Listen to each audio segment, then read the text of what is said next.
जय श्री कृष्ण मित्रों, आज के वीडियो में हम सुनेंगे दशा माता की कहानी। दशा माता कोई और नहीं बल्कि माँ पार्वती का ही स्वरूप है। ऐसी मान्यता है कि जो महिलाएं ये व्रत करती है उनकी परेशानियां दूर हो जाती है और परिवार में सुख समृद्धि, शांति, सौभाग्य और धन संपत्ति बनी रहती है। महिलाएं इस दिन दशा माता और पीपल की पूजा कर सौभाग्य, ऐश्वर्य, सुख शांति और अच्छी सेहत की कामना करती है।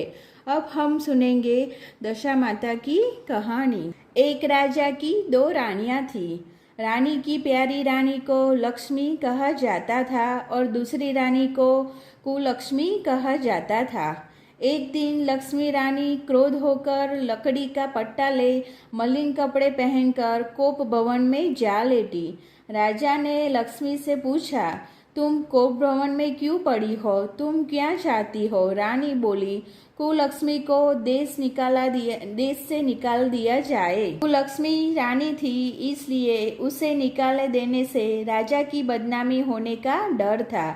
इसलिए रानी को पीहर छोड़कर आने की बात सोची गई।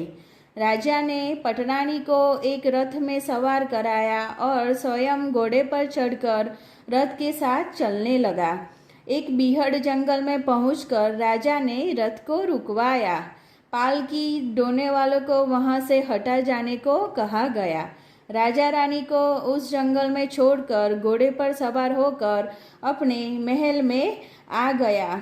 कुलक्ष्मी को बात चौथे सारी बात बताई। रानी को प्यास लगी, वह रथ से उतरकर पानी के तलाश में चल दी।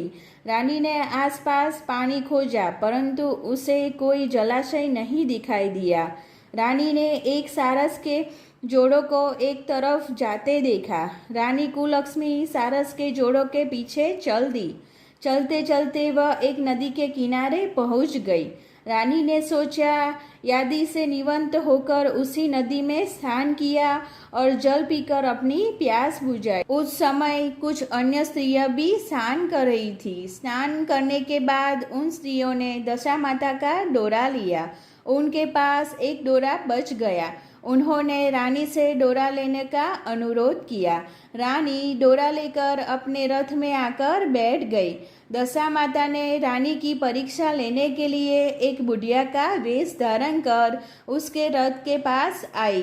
वह रानी से बोली कि बेटी, यहाँ बैठी क्यों रही हो? रानी ने बुढ़िया से कहा, पहले तुम बताओ, तुम कौन हो? बुढ़िया ने उत्तर दिया, मैं तुम्हारी मौसी हूँ। तब रानी उसके गले लगकर रोने लगी। उसने अपनी विपदा भरी सारी कहानी बुढ़िया को बता दी। अंत में रानी ने बुढ़िया से कहा, अब मुझे केवल तुम्हारा ही सहारा है, मेरी रक्षा करो। दशा माता की कृपा से उसी जगह माया का शहर बस गया। रानी के भाई भाभी यादी सारा मायका वहां प्रकट हो गया। रानी ने अपने पीहर के साथ मिलकर 9 दिन दशा माता की कथा कहानियां सुनी।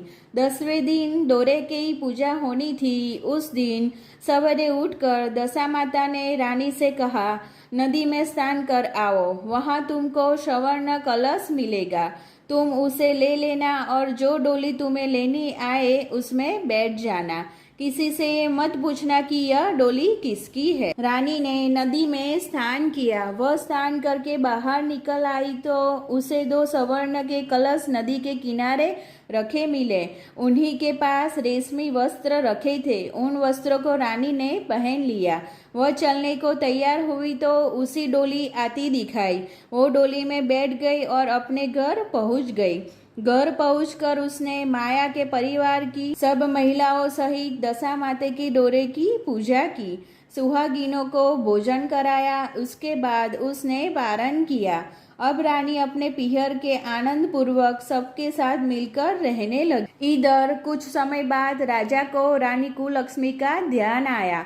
राजा ने विचार किया कि जिस दिन से मैं रानी को जंगल में छोड़कर आया हूँ, तब से उनका कोई समाचार नहीं मिला। चलकर देखना चाहिए कि रानी कुलक्ष्मी का क्या हाल है। मंत्रियों ने राजा को समझाया कि अब रानी से मिलना आपके लिए ठीक नहीं होगा।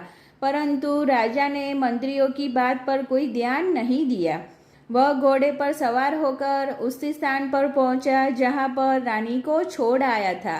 राजा को ये देखकर बड़ा आश्चर्य हुआ कि यहाँ तो सघन वन था, परंतु अब यहाँ रमणीक बस्ती बसी हुई है।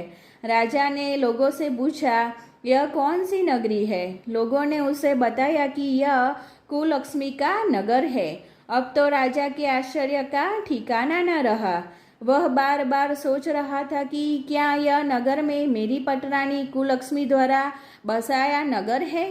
राजा ने कुलक्ष्मी के महल के पास जाकर सूचना भिजवाई कि उनसे अमुक देशों के राजा मिलना चाहते हैं। रानी ने राजा को पहचान कर मिलने से मना कर दिया, परंतु मौसी ने उसे समझाया कि हिंदुओं में पति परमेश्वर माना जाता है।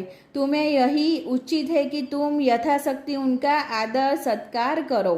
मौसी के कहने पर रानी कुलक्ष्मी ने राजा को महल में बुलवाया। दोपहर को राजा को भोजन पर बुलाया गया। राजा के साथ नाई भी था। रानी राजा और नाई को भोजन कराने लगी। पहली बार रानी ने नाई की पत्तल पर भोजन परोसा तो नाई ने रानी के पैर पर एक छींटा लगाया। रानी इस भेद को नहीं समझ सकी कि नाई ने उसके पैर पर रायते का छींटा क्यों मारा। रानी दूसरी बार पोशाक बदलकर फिर आई।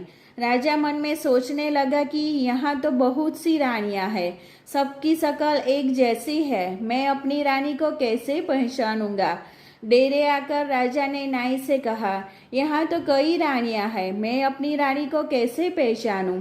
नाई बड़ा चतुर था। वह बोला, रानी तो एक ही है, परंतु वह पोशाक बदल बदल कर हमारे सामने आ रही है। राजा ने नाई से पूछा, तुझे कैसे पता चला कि रानी एक ही है? नाई बोला कि मैंने उनके पर रायते का छींटा मारा था। वह 3 बार कपड़े बदलकर हमारे सामने आई, परंतु वह छींटा उनके पैर पर तीनों बार लगा था। अगले दिन रानी ने राजा को अपने महल में बुलवाया। राजा को अपनी मेज पर बिठाकर खाने के लिए पान का बीड़ा दिया। पान खाकर राजा पलंग पर लेट गया और रानी उसके पैर दबाने लगी। राजा ने रानी से अपने किए के लिए क्षमा मांगी और रानी को अपनी राजधानी में चलने को कहा।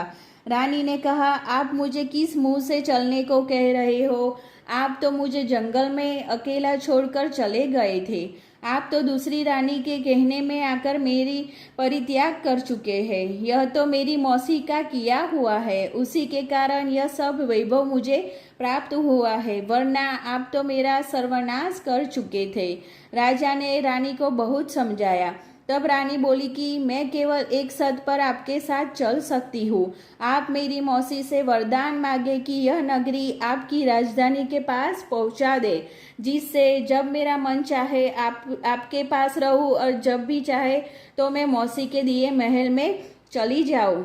मेरी मौसी बड़ी दयालु है, संभव है कि वह हमारी बात मान जाएगी। राजा ने दशामाता मौसी से प्रार्थना की। मौसी ने राजा की बात मानकर दोनों शहरों को पास पास स्थापित कर दिया, मानो एक दूसरे से ही भाग हो। राजा ने दशामाता की कृपा का फल जानकर शहर में ढिंढोरा पिटवाया कि उसकी प्रजा दशामाता की पूजा किया करे। भगवती दशामाता ने जिस प्रकार कुलक्ष्मी पर दया करी, वैसे ही दया सब जनों पर करे। जय श्री कृष्ण मित्रों, धन्यवाद।